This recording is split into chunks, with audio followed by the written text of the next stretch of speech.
Bismillahirrahmanirrahim. Assalamualaikum warahmatullahi wabarakatuh.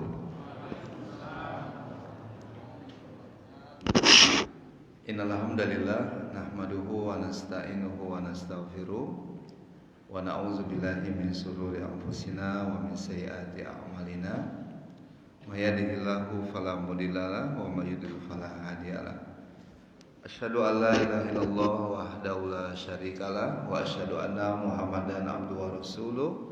Allahumma sholli ala Muhammad wa ala ali Muhammad. Ayah bunda, bapak ibu serta generasi muda, kaum muslimin dan muslimat, hamba-hamba Allah yang senantiasa dirahmati dan yang diberkahi Allah Subhanahu wa taala. Kembali kita bersyukur atas nikmat umur yang masih Allah berikan hingga detik ini, di mana Allah yang Maha Pengasih lagi Maha Penyayang juga memberikan kesempatan kita untuk beramal soleh. Semoga kesempatan ini Allah berikan sampai nanti bulan suci Ramadan hendaknya. Amin ya rabbal alamin. Dalam keadaan sehat walafiat. Amin ya rabbal alamin. Tidak lupa selawat kita buat Nabi tercinta, Nabi besar Muhammad sallallahu alaihi wasallam, dengan mengucapkan Allahumma sholli ala Sayyidina Muhammad wa ala ali Sayyidina Muhammad. Ayah bunda, bapak ibu serta generasi muda, kaum muslimin dan muslimat yang dirahmati dan yang diberkahi Allah Subhanahu wa taala. Semua kita kalau ditanya apakah ingin bahagia, maka jawabannya tentu ingin bahagia. Walaupun ukuran kebahagiaan itu di antara manusia ini tidak sama. Ada yang ukuran bahagia itu hanyalah aksesoris dunia saja, harta benda yang dia usahakan dengan segala cara. Ketika dia mendapatkannya, belum tahu dia bahagia. Dan sahabat juga pernah bertanya kepada Nabi Muhammad sallallahu alaihi wasallam. Karena sahabat itu yakin, Pak, orang yang paling bahagia di atas muka bumi ini yakni Rasulullah sallallahu alaihi wasallam. Walaupun penderitaannya tidak sama dengan kita. Penderitaannya beliau penderitaan di atas penderitaan, kesusahan di atas kesusahan. Kalau kita ini gaji kecil udah merasa susah sekali hidupnya. Padahal kalau gaji sedikit, mungkin penyakit yang belum terlalu berat ya, dibandingkan dengan nikmat-nikmat Allah, belum bisa melampaui nikmat Allah itu. Itulah yang dirasakan oleh Rasulullah sallallahu alaihi wasallam. Dan membuat kita ya mudah-mudahan bisa menikmati hidup ini sehingga kita bahagia.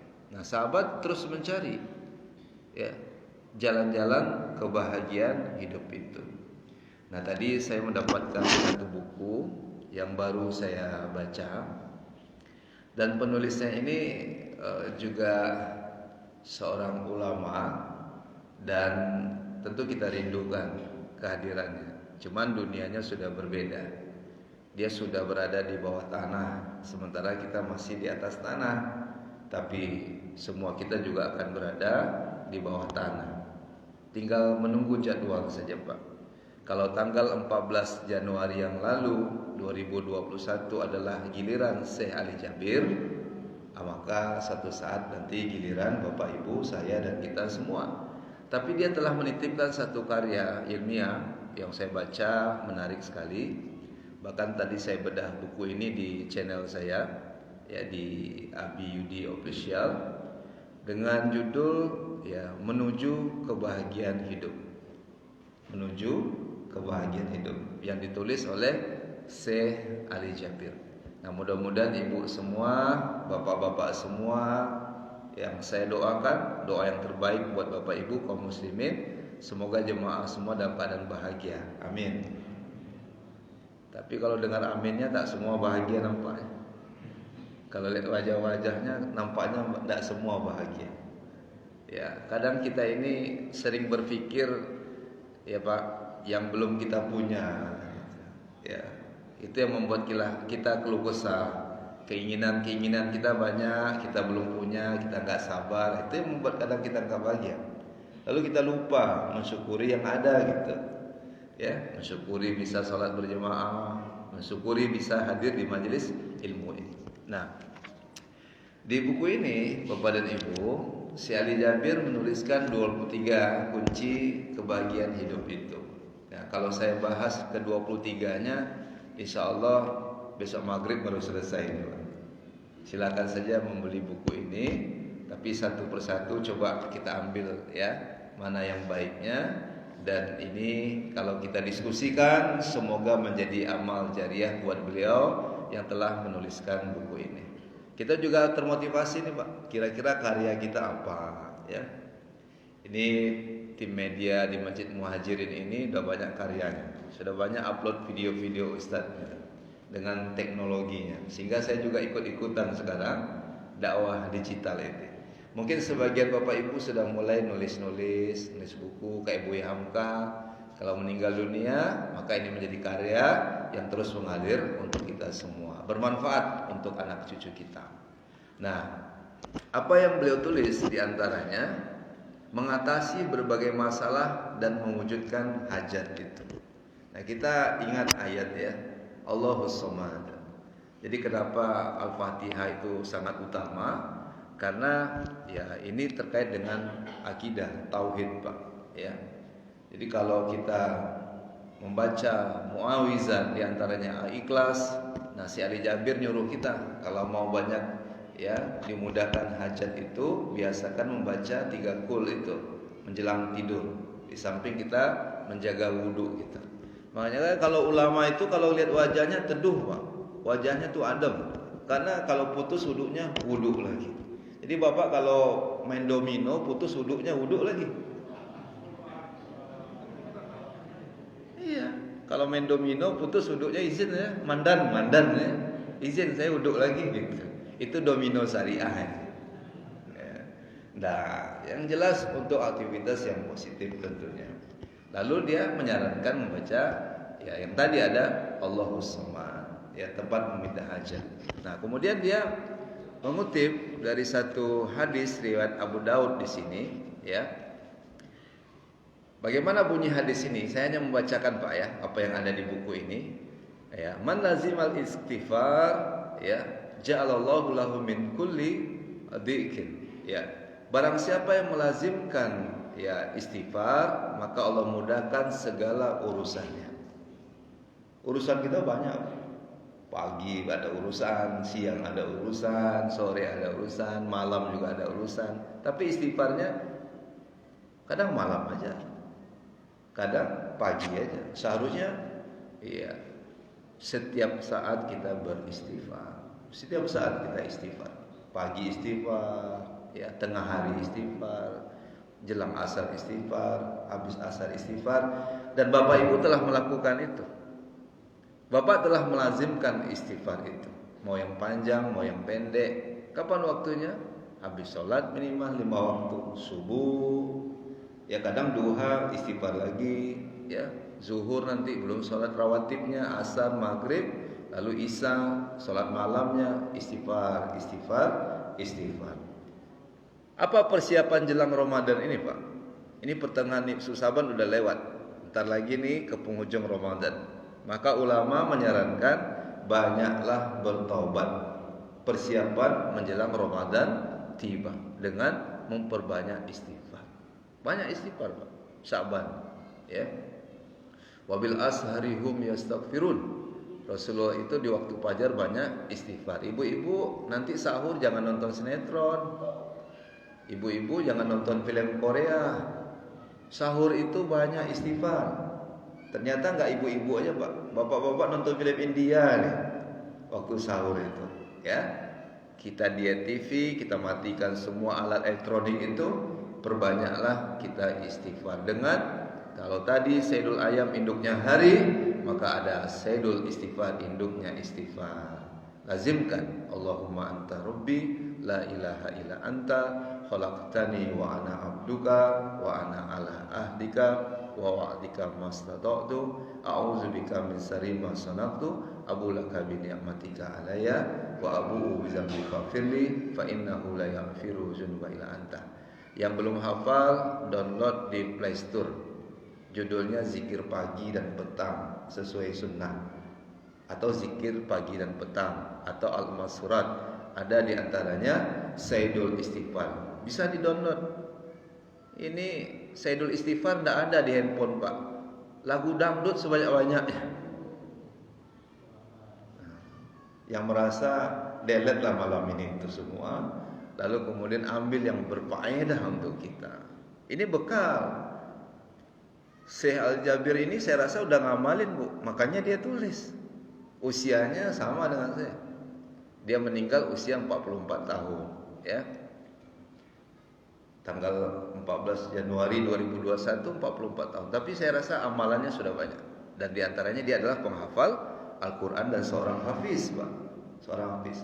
Bapak kalau belum bisa ngafal 30 juz, nah ini persiapan yang kedua jelang Ramadan.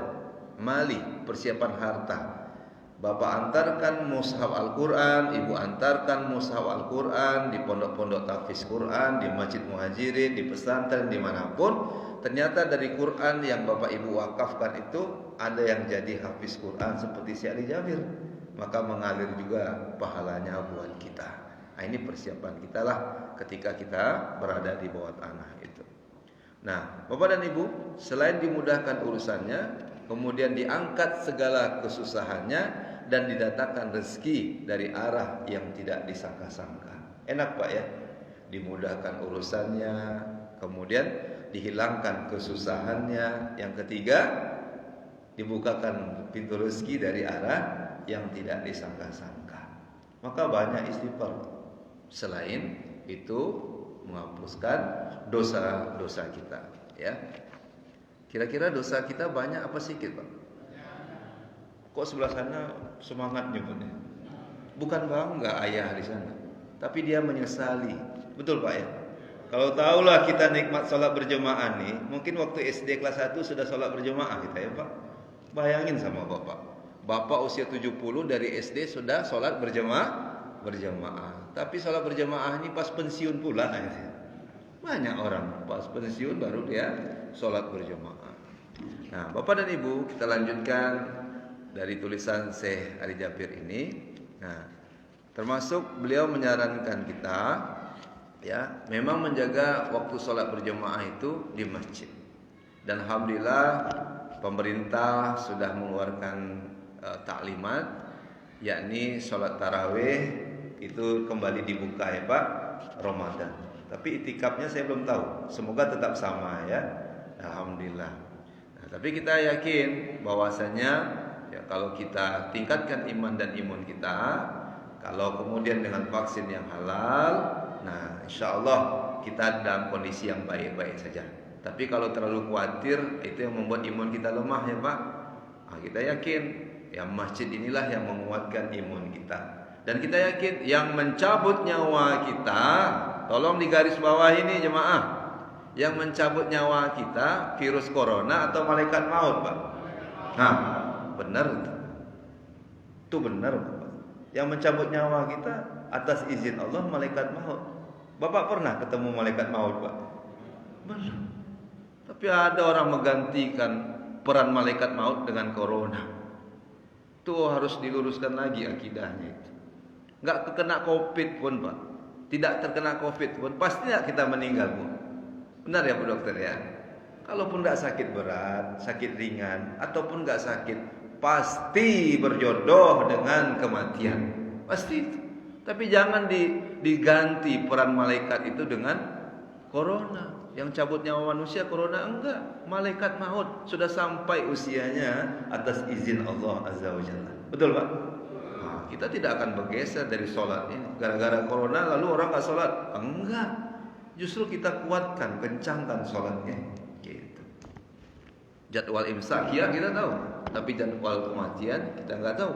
Karena jadwal kematian enggak tahu, maka kita siapkan dengan sholat sebaik-baiknya. Nah, termasuk nanti di bulan suci Ramadan. Apalagi kata Syekh Ali Jabir tadi, kita tambah dengan 2 rakaat sholat ya sebelum sholat yang wajib, yaitu sholat fajar 2 rakaat, lebih baik dunia dan seisinya. Makanya di Muhajirin ini bagus nih Pak, bagus. Antara azan dan iqomah itu agak lama, mungkin subuhnya, maghribnya aja dikasih reng waktu. Ini orang baru makan kurma Pariaman Pak, pas buka besok baru makan langsung komat garimnya. Karena garimnya begitu deg-deg dia curi star dulu Pak, lalu dia azan digaspolnya komat. Itu tak baik. Kasih orang jeda untuk makan minum, kasih orang untuk berdoa, kasih orang kesempatan sholat tahiyatul masjid barangkali ya. Ini mengumpulkan amal-amalan itu. Nah, kemudian beliau mengutip dari hadis Rasulullah Sallallahu Alaihi Wasallam, di mana membiasakan ketika sip malaikat itu untuk bersedekah. Ini udah biasa Pak ya. Yang kita dengar itu, ya Allah berikanlah ganti kepada orang yang berinfak di pagi hari. Maka siapkan Pak, namanya mali, harta untuk kemudian banyak kita sedekah di bulan Syaban ini sampai di bulan Ramadan. Kalau pelit-pelit, ya Allah, ya malaikat itu berikanlah ya kehancuran bagi orang-orang yang pelit. Biasanya orang semakin banyak hartanya ada ujian itu Pak. Ada ujian. Waktu hartanya sedikit cukup aja ini, hidup ini bisa dinikmatinya. Tapi setelah hartanya banyak, bakhilnya bertambah-tambah, pelitnya bertambah-tambah, keinginannya juga bertambah-tambah. Tapi si Ali Jabir mengajarkan dalam buku ini, perbanyaklah sedekah. Itu kan kita baca berita ya Pak. Ada pesantren ternyata yang sudah didirikannya, ada rumah tahfiz Quran, ada donasi-donasi dari penghasilan dia. Masya Allah, tabarakallah. Yang kita nggak tahu kebaikan ulama ini. Yang jelas ulama banyak menyarankan kita sedekah. Bahkan penyakit itu daun mardokum bisodakoh. Obatilah penyakit kalian dengan sedekah. Mana qasad sadaqah min mal. Sedekah itu tidak mengurangi harta. Nah, sebentar lagi kita datang bulan sedekah. Maka amalan yang membuat kita bahagia adalah sedekah. Sedekah. Nah, saya masih berat sedekah ini Pak. Mudah-mudahan jemaah mendoakan saya juga ringan tangan ya untuk selalu bersedekah. Enggak. Kalau Ramadan besok ibu-ibu ada uang 5.000, ada uang 50.000, mana yang ibu sedekahkan? Bapak yang jawab 5.000. Karena bapak ya melarang ibu sedekah banyak-banyak. Jangan larang Pak.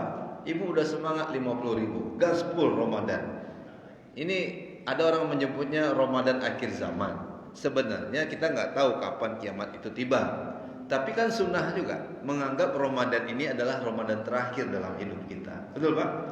Tadi diumumkan mertua Bapak Sianu, saya lupa namanya. Nah, berarti Ramadan kemarin adalah Ramadan terakhir bagi beliau. Nah, boleh jadi itu ada giliran pula pada diri kita. Bapak dan Ibu yang dirahmati dan yang diberkahi Allah Subhanahu wa taala, ya. Kemudian kita lanjutkan daripada buku Syekh Ali Jabir ini, ya, menuju husnul khotimah. Amalan menuju husnul khotimah. Saya yakin beliau ini husnul khotimah, Pak ya. Dan banyak sekali amalan dalam buku ini yang saya rasa sekali lagi beliau telah mengamalkannya. Nah, lagi-lagi dia menyarankan banyak menjaga kesucian hati, kesucian diri dengan banyak berzikir. Ya, beliau itu kalau keluar rumah senantiasa membaca, ringan dia, tapi dia menakjubkan. Nih zikirnya. Bismillahirrahmanirrahim. Allahi la haula wala quwata illa billah. Itu zikir orang-orang beriman, Pak. Di samping dia menjaga wudhu. Ditikam, wah, kena bahunya. Itu kan bagian daripada fadilah zikir itu. Tapi bagaimana dengan Umar yang ditikam tewas? Bagaimana dengan Abu Bakar yang kemudian syahid juga? Bagaimana dengan Utsman? Bagaimana dengan Ali? Dan Rasul adalah mengawali syahid itu. Dan itu adalah karunia nikmat yang Allah berikan. Berdoalah Pak agar kematian kita husnul khotimah. Apa diantaranya? Syahid di jalan Allah. Bapak baca Quran di masjid, tiba-tiba diperintahkan malaikat maut ya mencabut nyawa Bapak. Insya Allah itu husnul khotimah. Tapi ada gaek karaoke dia Pak. 80 umurnya Bu, karaoke dia. Mau joget-joget dia sama wanita itu. Kok subhanallah Pak? Oh 80 gitu. Kirain tadi kok sebaya dengan saya gitu. Kok enggak ngajak-ngajak. Kayak pikir itu tadi. Ya, Bapak melihat usia 80, gawat ini. Ini udah bau bangkai ini, Pak. Ya, udah bau tanah. Tapi belum ada hatinya terbuka untuk menjemput hidayah. Tapi ayahanda, masya Allah, tabarakallah. Ya, ingin kematiannya adalah husnul khotimah. Nah, yang kita kenal si Ali Jabir, ya, yaitu menjadikan Indonesia ini generasi mudanya, anak-anaknya untuk giat membaca Al-Quran. Kan dia juri tahfiz Quran Pak ya. Awal-awal yang kita kenal dulu di RCTI, kemudian mendirikan pondok tahfiz Quran, melahirkan hufaz ya, hafiz Quran. Nah, dia menyarankan kita agar banyak membaca Al-Quran. Iqra'ul Quran fa innahu ya'ti yaumil qiyamah. Bapak mau tahu? Utsman bin Affan di bulan suci Ramadan di salat witir, wallahu alam, saya dapat informasi dari beberapa orang ustadz menyampaikan salat witirnya Utsman itu mengkhatamkan mushaf Al-Quran itu.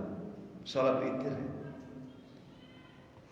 Kadang jemaah kalau ada imam salat witirnya nanti tarawih kan dua gitu ya Pak di sini ya. Lalu witir kan Pak. Biasanya witirnya apa? Sabbihisma rabbikal a'la. Datang ibu-ibu belakang, panjang betul suratnya itu. Nah itu jangan ngomel Bu. Itu nggak panjang tapi nggak ada ibu-ibu sini saya rasa terlalu pendek ini ayatnya. Paling itu jawaban ibu-ibu di sini. Kita rindu ya. Nah sahabat-sahabat itu meninggalkan yang 11 bulan dulu mereka lakukan ya, perniagaan dan seterusnya untuk fokus dengan bulan Quran. Syahrul Ramadan allazi unzila fil Quran. Kita mesti ada target Pak, minimal 1 kali dalam selama bulan Ramadan. Doakan saya juga Bapak Ibu ya. Nah sahabat-sahabat itu sampai berapa kali dalam 1 hari itu ya, sering mereka baca Quran. Tapi Pak, yang bisa melakukan itu orang yang hafal Quran. Orang yang bisa mengkhatamkan Al-Quran 1 hari itu Pak, yang udah nggak ngelihat ke mushaf lagi, hanya memurojaah. Itu yang bisa khatam Quran. Nah saya yakin itu ya. Tapi kalau kita masih lihat Quran, kita perlu durasi waktu yang agak lama. Yang bisa mengkhatamkan Al-Quran 1 hari, yang sudah hafiz Quran 30 juz. Ada yang bapak-bapak sini hafiz Quran Pak? Yang namanya hafiz Pak? Kalau yang namanya hafiz belum tahu hafiz Quran kan? Ya. Nih Syekh Jabir menyarankan kita banyak berinteraksi dengan Al-Quran. Iqra', bacalah Al-Quran. Bisa kita teruskan Bapak Ibu? Ya, yang tertarik dengan buku ini silakan. Ini penerbitnya dari Zikrul Hakim yang biasa menulis buku-buku almarhum Ustadz Arifin Ilham. Jadi saya di beberapa konten media dakwah saya juga membedah buku-buku terutama yang telah meninggalkan kita Pak. Saya akan bedah bukunya Buya Hamka, Ustaz Arifin Ilham, termasuk Syekh Ali Jabir ini. Silakan Bapak cari ini. Nah, mudah-mudahan Bapak juga bisa mengamalkan isi daripada buku ini. Tadi istighfar, membiasakan kemudian sholat berjemaah 2 rakaat. Kita udah tahu ini, hanya ngulang-ngulang saja supaya ini menjadi satu program target yang kita khususkan di bulan suci Ramadan nanti. Setuju Pak ya? Gak mau tertinggal 2 rakaat sebelum subuh, gak mau tertinggal subuh 2 rakaat, gak mau tertinggal sholat sunat Isra-nya gitu ya di subuh hari. Lalu tidak mau terlewati hari-hari bersama Al-Quran. Kemudian Syekh Ali Jabir menuliskan lagi di buku ini, kunci kebahagiaan hidup, The Power of Doa. Doa. Ada baiknya Pak. Kita ini ada masalah dalam hidup ini. Apakah masalah suami istri? Ya Bu. Apakah masalah anak? Apakah masalah ekonomi? Apakah masalah kesehatan? Apakah masalah yang lain-lainnya? ada baiknya. Kadang kalau nggak ada masalah hidup ini Pak, lupa manusia itu berdoa. Jadi dengan masalah itu kemudian kita nggak jadi lupa berdoa. Berdoa ini, masya Allah, tabarakallah, ya Pak, hebat ini. Biayanya tak mahal, asal ada kemauan saja. Haji ada biaya, ya. Sholat pun kita perlu biaya, Pak. Zakat, ya, tentu ada nisabnya. Tapi kalau doa, tinggal kita mau melapaskan doa-doa itu, ya. Dan banyak sekali dalam buku ini si Ali Jabir mengambil, ya, dari hadis Rasulullah Sallallahu Alaihi Wasallam yang terkait dengan doa-doa tadi, ya Pak. Nah, semoga kita biasakan diri kita minimal dengan doa keselamatan. Rabbana atina fid dunya hasanah wa fil akhirati hasanah wa qina azabannar. Masih ingat Pak ya? Dari Rukun Yamani ke Hajar Aswad ya. Ketika kita tawaf kan itu yang kita ucapkan ya Bu. Rabbana atina fid dunya hasanah wa fil akhirati hasanah wa qina azabannar. Kalau orang enggak mau berdoa sombong Pak. Apa perlunya saya berdoa lagi? Udah lepas urusan dunia ini. Harta banyak, istri cantik, anak-anak, semuanya. Tidak perlu saya doa. Semuanya sudah dapat. Enggak Pak. Apa adab berdoa? Puji Allah dulu. Bersyukur sama Allah. Salawat sama Allah. Itu adab doa. Maka bagian dari rasa syukur itu kita terus berdoa. Sebagai tanda syukur kita kepada Allah Subhanahu wa ta'ala. Bapak dan Ibu yang dirahmati dan yang diberkahi Allah Subhanahu wa ta'ala. Nah, ini yang berat lagi. Saya rasa beliau juga mengamalkan. Apa itu Pak?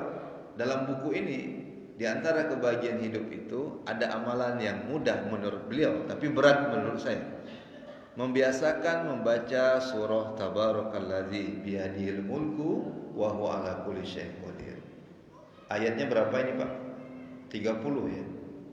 30. Durasi waktunya kalau kita lihat ini nanti ada waktu jalan, kita baca sama-sama. Itu hanya 6 menit. 6 menit. Ya Pak. Ada ibu-ibu yang wajahnya bersinar. Kata orang dapat Lailatul Qadar dia. Begitu dibuka selimutnya, rupanya main handphone ibu ini. Jadi bercahaya wajahnya itu. Ya. Main handphone 1 jam Pak. Bukan orang lain, saya Pak. Saya pernah buktikan. Mau tidur, tidak mau mata tidur, buka handphone. Bisa 1 jam. Alumni SMA, alumni SD, alumni TK aja nggak ada Pak. Semua alumni ada situ. Ya. Terkadang jadi maksiat juga. Tapi surah Al-Mulk si Ali Jabir dalam buku ini kalau mau bahagia di alam barzah itu ya fadilahnya ya terhindar. Jadi ada seseorang beliau berkisah di sini, dia bermimpi tentang si Ali Jabir. Saya mimpi Syekh meninggal dunia. Terus kata Syekh pada jemaah itu seorang laki-laki, saya melihat ada cahaya yang mendatangi Syekh. Dan saya dalam mimpi itu ya diantaranya adalah surah Al-Mulk yang kemudian menjadi cahaya penerang di alam kubur itu. Ini jemaah beliau cerita. Wallahu alam. Nanti kalau Bapak tahu detailnya baca buku ini. Nah, artinya apa? Ini menghindari kita dari siksa kubur. Ini sudah lama tahu teorinya, sudah tahu ilmunya, tapi prakteknya tak semudah teori itu. Betul Pak? Bisa nggak kita jamin setiap malam nanti bulan Ramadan tidak meninggalkan membaca surah Al-Mulk? Nggak boleh Pak. Ya, kadang kita ngopi-ngopi di masjid. Maaf ya Pak, kadang ngerokok juga dalam masjid. Tiba-tiba udah 1 jam dan seterusnya, lupa baca surah Al-Mulk. Padahal ya yang paling saya lihat orang-orang dulu tuh kok sehat-sehat ya, kayak bapak-bapak. Karena tidurnya cepat. Jadi habis tarawih besok, kalau bisa nggak kemana-mana lagi, kemudian teruskan baca Al-Quran, di mana batasnya. Tapi jangan lupa targetkan juga selama 30 hari itu setiap malamnya membaca surah Tabarakalladzi biyadihil mulku atau surah Al-Mulk ini. Hanya perlu waktu 6 menit saja. Ya Pak? Nah sama kata beliau, ya, kadang orang memakai HP lebih lama daripada membaca surah Al-Mulk. Gitu. Ini amalan yang ringan tapi berat kalau ya tidak ada kemauan. Dia akan menjadi ringan kalau ada kemauan di antara kita. Bisa saya teruskan Bapak Ibu? Ini baru tidak sampai separuhnya Pak. Tapi mudah-mudahan waktu kita masih cukup ya. Nah, kita lompat saja ini. Kalau doa anak yang soleh, kan ukuran bahagia itu kalau punya anak soleh-soleha ya Pak. Itu bahagia sekali itu. Kalau punya anak soleh-soleha. Robbi habli minas solihin. Doa kita untuk anak kita. Nah, saya ini Pak Ustadz tidak mau mata tidur. Biasanya orang tua, ayah, bunda gitu penyakitnya. Gak mau mata tidur malam-malam. Ya, sikit kali saya tidur. Kita harus berbaik sangka sama Allah Pak. Boleh jadi Pak Haji diberikan kesempatan untuk sholat malam oleh Allah Azza wa Jalla. Atau yang kedua ada was-was. Maka beliau mengajarkan secara teknis detailnya ya dalam buku ini. Amalkan ini Pak ya. Yang pertama membaca surah Al-Fatihah 7 kali berulang-ulang. Dan ayatnya memang 7 kali. Tapi Bapak baca Al-Fatihah sebanyak 7 kali. Ini maaf tidak ada maksud lain. Anak saya pernah kena demam berdarah. Satu ruangan dengan seseorang yang punya anak juga demam berdarah. Izin Allah, nikmat Allah, anak saya sembuh, pulang. Anak beliau udah mau pulang sorenya Pak. Tapi begitu habis isya dia telepon saya. Ya, Pak, anak saya sekarang dilarikan. Ke mana itu Bu namanya? Yang parah-parah itu. ICU. Dipakai kabel-kabel gitu Pak. Udah ada grafiknya. Nangis bapaknya. Pak, nggak ada yang boleh disalahkan, nggak ada boleh disalahkan dokter rumah sakit. Tugas Bapak sekarang yang saya tahu Pak, ya Al-Quran itu obat, ya obat. Terus mari sama-sama kita banyak baca surah Al-Fatihah. Alhamdulillah Pak, baca sekali, 2 kali, 3 kali.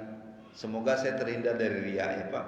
Baca 3 kali, 4 kali, 5 kali. Anaknya sadar Pak, sadar anaknya, sudah mulai bangun. Besok paginya saya tengah malam pulang, ya besok paginya dia bilang, anak saya sudah baik Pak Ustadz dan hari ini atas izin Allah bisa pulang. Alhamdulillah. Tidak ada waktu lagi untuk nyalakan siapa-siapa Pak. Tugas kita hanya banyak membaca surah Al-Fatihah ini. Kemudian 5 ayat pertama surah Al-Baqarah. Sudah hafal semua Pak ya. Alif Lam Mim, zalikal kitabul la raiba fihi hudal lil muttaqin. Alladzina yu'minuna bil ghaibi wa yuqimunas shalah dan seterusnya ya sampai 5 ayat. Diulang juga kata Syekh Jabir kalau was-was enggak mau tidur ya. Kemudian ayat kursi 7 kali, kemudian membaca Al-Baqarah yang terakhir, Al-Ikhlas, Al-Falaq dan An-Nas ya. Ini kebiasaan-kebiasaan beliau yang beliau sarankan agar kita jauh dari penyakit was-was ini. Bapak was-was Pak? Dompet taruh di rumah? Enggak ya. Itu bukan was-was namanya. Nah, jadi jangan curiga sama ibu Pak ya.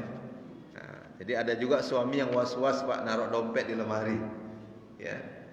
Bapak dan Ibu yang dirahmati dan diberkahi Allah Subhanahu wa taala.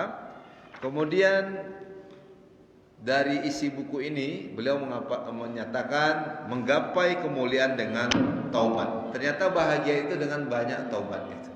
Ya banyak atau kita lihat ada pembunuh dulu membunuh orang banyak sekali tiba-tiba surga tempatnya bahagia dia. Jadi tak ada kebahagiaan itu buat ahli maksiat Pak. Karena dari satu maksiat ke maksiat yang lainnya itu membuat orang tidak menikmati ibadah. Tapi taubat itulah yang membuat orang menikmati hidup ini. Nah maka kita banyak-banyaklah untuk membacakan doa ini Pak ya. Dan Masya Allah doa ini ya sebaiknya mulai kita hafal. Saya sendiri juga belum hafal doa ini Pak. Mudah-mudahan kita bisa menghafalnya. Allahumma inni as'alukal afwa wal afiyah fid dunya ya. Apa sambungannya Pak? Wal akhirah. Saya ulangi ya. Allahumma inni as'aluka afwa wal afiyah fid dini wad dunya wal akhirah. Bagus ini diucapkan Ramadan nanti. Ya Allah, sesungguhnya aku mohon kepadamu ampunan.